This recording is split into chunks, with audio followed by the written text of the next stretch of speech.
जो आप अभिषेक कर रहे हो, या किसी भी रूप में आपने सेवा भारती समिति को, संस्था को कुछ सहयोग दिया है, आपका दिया गया वो धन,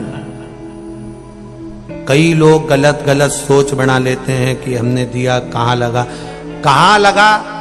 ये कथा पहले भी कहा, आज फिर कह रहे हैं, कोई अगर गलत कर्म में डूबा हुआ है, उस गलत कर्म से निकालकर सब को जोड़कर उनकी अच्छी विद्या, उनकी अच्छी शिक्षा, उनकी औषधि, चिकित्सा और उनके उत्थान के लिए यह कार्य रखा गया। और आपसे निवेदन रहेगा, इस कार्य में बढ़ चढ़कर हिस्सा लीजिए। यह नहीं कि अपना समर्पण का मुख करो और उससे एक नहीं, हम तो कहें कि जहां जहां पर इन बच्चों के लिए, इन बेटियों के लिए, इन बेटों के लिए जहां जरूरत पड़ रही है शिक्षा के लिए और चिकित्सा के लिए, वहां पर ये सेवा भारती संस्थान छात्रावास और हॉस्पिटल का निर्माण कराती रहे, उसके लिए ही यह क्रम करा। एक बार जोरदार ताली बजाएं सेवा भारती के लिए और पूरी संस्थान। ये कर्म हो आपके श्रेष्ठता का। तो मैं निवेदन करूंगा जो अभिषेक में बैठ रहा हूं उनसे कि शिव जी का जब अभिषेक कर दें, पूरा की पूरा अभिषेक कर दे, तब शंकर भगवान का थोड़ा सा श्रृंगार करा करो, थोड़ा सा श्रृंगार करो। उस श्रृंगार का फल आपको मिलेगा जरूर, आपको प्राप्त जरूर। आप मंदिर भी जाएं, शिव जी को जल भी चढ़ाएं, जल चढ़ाने के बाद में आप बाबा का थोड़ा सा श्रृंगार कर आया करो, जो वहां रखा हो, जो पड़ा। तुमसे ये निवेदन ये नहीं है कि तुम बहुत सारा सामान खरीद कर ले जाओ। हम ये कभी भी आपको, आपने शिव महापुराण की कथा में सुना होगा, कभी पैसा खर्च करने की बात तो हमने यहां से कही नहीं कि तुम इतना रुपया का खर्च सामान लेके आना, इतना रुपया लगाना, कहीं नहीं। जो तुमको मिल जाए तुम तो उससे श्रृंगार कर दो बाबा का, जो महाराज आप प्रकट हो गए। हाँ, मांगो तुम्हें क्या चाहिए। करकटी ने कहा मेरा बस एक वर है, केवल एक वर, मेरे पति को कोई याद करे ना करे।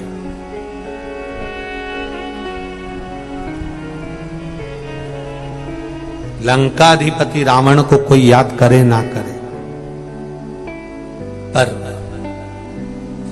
इस वंश की उत्पत्ति जब हो और मेरे गर्भ से अगर कोई बेटा हो और वो बेटा आपकी सेवा करे ना करे, पर मेरे बेटे के नाम से आपका नाम जुड़ा हुआ हो, मैं बस इतना चाहती हूं। शिव जी से वर मांगा है, मेरे बेटे के नाम से आपका नाम जुड़ा हुआ हो। शिव जी ने ऐसी कृपा कर दी, ऐसी करुणा कर दी कि बाबा देव अधिदेव महादेव ने क्या कहा।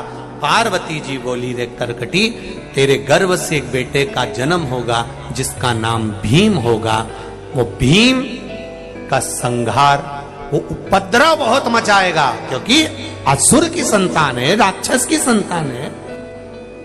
आप अगर मना भी कर देंगे कि उधम मत मचाना, गलत काम मत करना, ये मत करना, तुम कितना ही प्रयास कर लो, जो राक्षस की संतान है वो करे बिगर मानेगी क्या? मानेगी?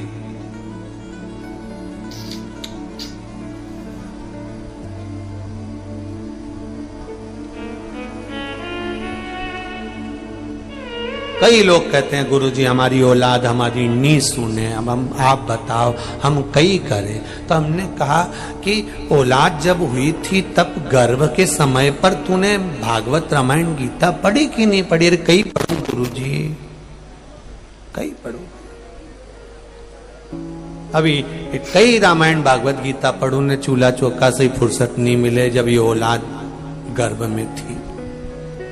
तो ईका पिताजी से कह देती, वो रामायण भागवत गीता पढ़ देता। अरे कई पढ़े, नंबर 1 का बेवड़ा है वो, तो रात के पी के आने खूब गाली दे, अपशब्द बोले, काहे की रामायण भागवत गीता पढ़े? तो एक काम करती, सास ससुरा जी से बोल देती रामायण भागवत गीता। नहीं वो बोलूं तो सारी, पर वो तो कह गए घर का काम कर ही ले, हो गई रामायण सारी। कहीं करे मां रामायण भागवत गीता। गर्भ में संतान रहे कितना कितना वर्णन करा गया।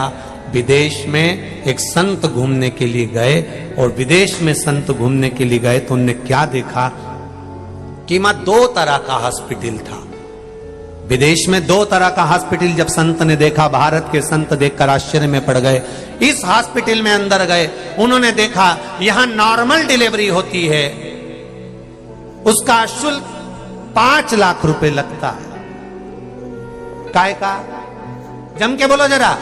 नॉर्मल डिलीवरी होती है, उसका शुल्क 5 लाख रुपए जमा होता है। और दूसरे हॉस्पिटल में गए तो वहां लिखा था यहाँ ऑपरेशन से बच्चे होते हैं, इसका शुल्क 50,000 रुपए लगता है।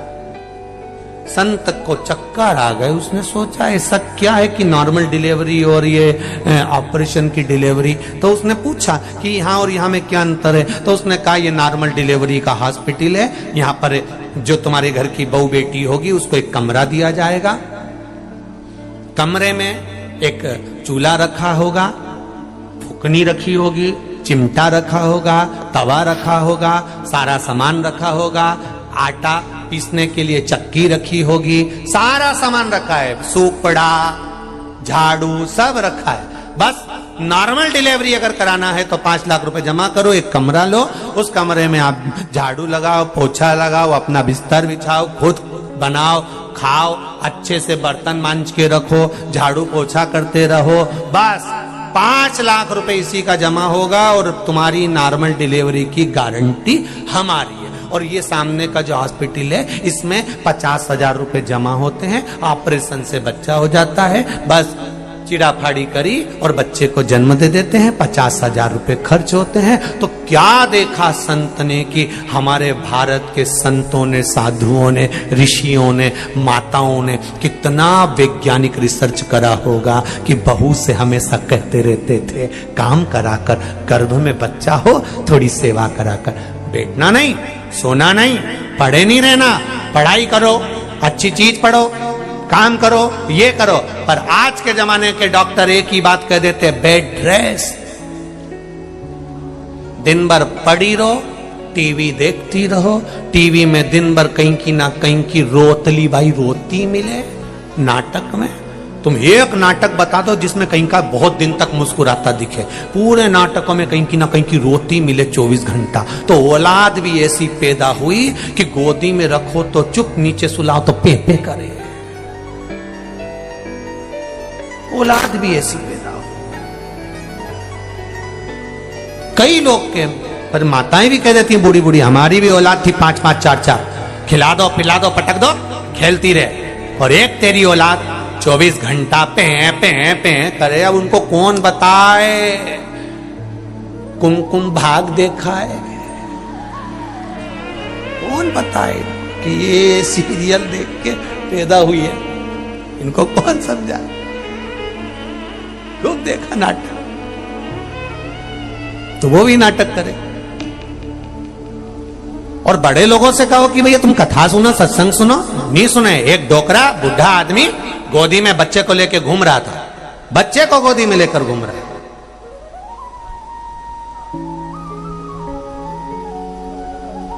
तो एक संत जा रहे थे प्रवचन देने के लिए, तो वो बुढ़े आदमी ने आवाज लगाई, ओ बाबा महाराज जी कहां जा रहे हो? महाराज जी बोले प्रवचन देने जा रहे हो। ओहो। तो गांव का व्यक्ति बोला हमको भी थोड़ा बहुत प्रवचन दे दिया करो। तो संत ने जैसे ही सुना तो संत को तो गुस्सा तो नहीं आया, संत को लगा, तो उन्होंने कहा कि